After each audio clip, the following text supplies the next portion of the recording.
Oh, very cool. No!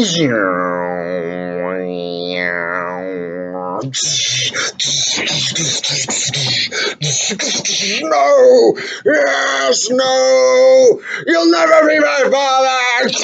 Ah, my hat! My hat! Oh, hey, hey, guys and gals. I was just recreating a scene from a movie back then. It's probably too old. You probably don't remember that movie. Well, guys and gals, welcome. Good morning. I said good morning. All right, thank you so much. I appreciate the active listening.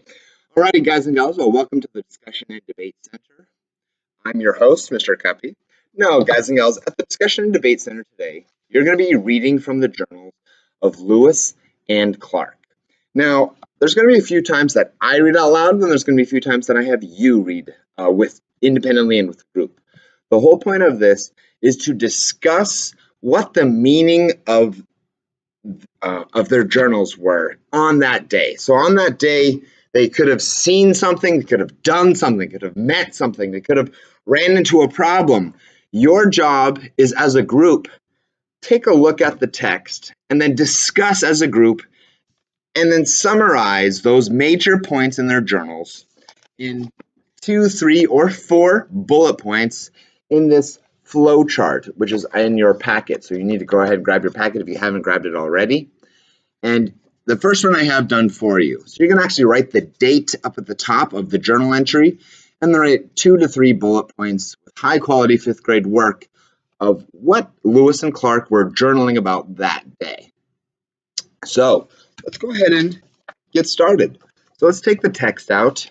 Now we're going to start together. I'm going to go ahead and read, and then when I read, I'm going to go ahead and ask you, the captain, so it's the person with the darkest pants.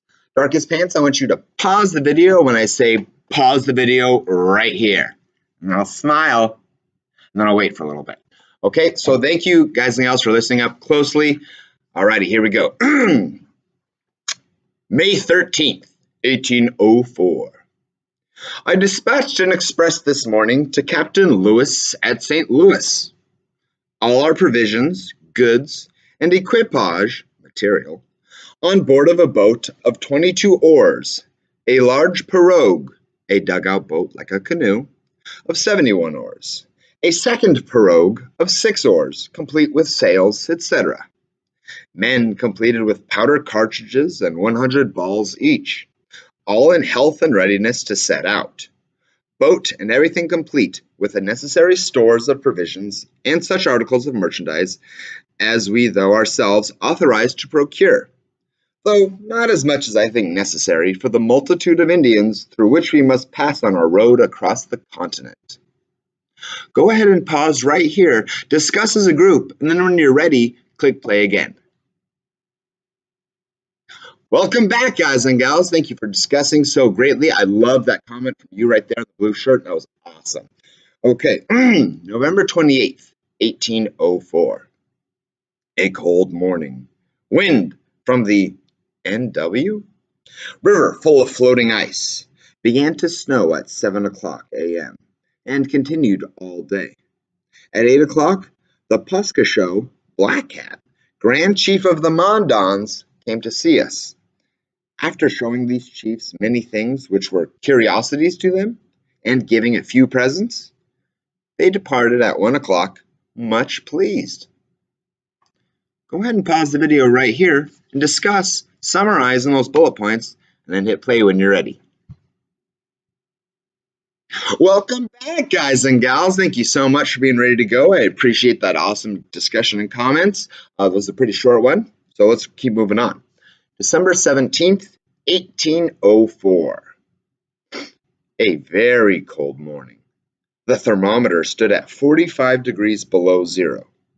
About 8 o'clock p.m., the thermometer fell to 74 degrees below the freezing point. The Indian chiefs sent word that buffalo were in the neighborhood, and if we would join them in the morning, they would go and kill them. Go ahead and stop right here and discuss why is that so important without these Native Americans were telling them that buffaloes are in the neighborhood. go ahead and discuss and then summarize in your flow chart. Welcome back, guys and gals. Let's keep moving and rolling along. Alrighty, January 13th, 1805. A cold, clear day. Great numbers of Indians move down the river to hunt.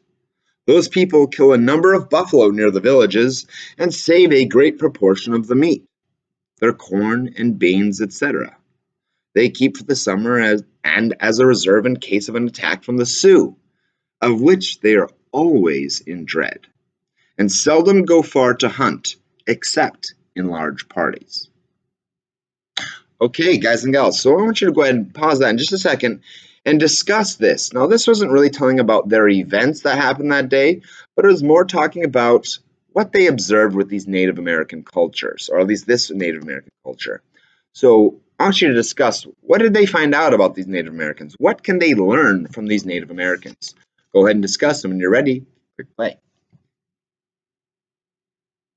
Welcome back, guys and gals. Alrighty, April 22nd, 1805. The broken hills of the Missouri.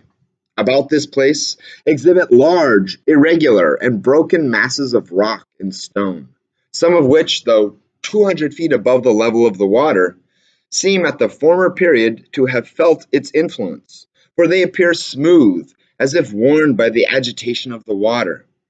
This collection consists of white and gray granite, a brittle black rock, flint, limestone, freestone, some small specimens of an excellent pebble, and occasionally broken stone, which appears to be petrified wood, coal, or carbonated wood. Pumice, stone, lava, and other mineral appearances still continue. The coal appears to be of better quality. I exposed a specimen of it to the fire and found that it burned tolerably well. It afforded but little flame or smoke, but produced a hot and lasting fire. Go ahead and pause right here and discuss as a group, what did they discover about this place on the broken hills of the Missouri? What did they discover? What did they find? And what can they send back to Uncle TJ, Thomas Jefferson? Alrighty, go ahead and pause right here and discuss as a team. Welcome back, guys and gals. Okay, you're probably tired of my voice. Well, too bad. You're going to let me read for one more time. So after I read this next one and you discuss and you summarize, I'm going to have you go ahead and pause, start the video over, but then close the computer for the next group. November 3rd, 1805. A mountain which we suppose to be Mount Hood is south 85 degrees east, about 47 miles distance from the mouth of Quicksand River. This mountain is covered with snow, and in the range of mountains which we have passed through, and is of conical form, pointed, similar to a volcano, but rugged. And after taking dinner at the mouth of this river, we proceeded on. Go ahead and pause. This is a pretty short one, but go ahead and pause and describe what they actually saw in your flow chart. And at this point, guys and gals, I'm going to let you and your team continue on. You have 3 more short paragraphs. Please make sure that you're reading really closely on January 3rd, 1806. And tell me, I want you to make sure you describe what new type of meal have they found that's quite tasty. Alrighty, but I want you to continue with November 20th, January 3rd, and February 14th. And February 14th, guys and gals, that should be close to the end of their journey. It might not be the actual end, the last journal entry they did, but it's getting close to the end. Alrighty, folks, thank you so much for listening in. Make sure that you're working hard and you're staying focused as a group. I'm really proud of all of you for working so hard. Thank you, you in the blue shirt, for giving me a whole bunch of options today, a whole bunch of attitude and positive attitude and great participation. Have a great rest of your day. Keep working hard.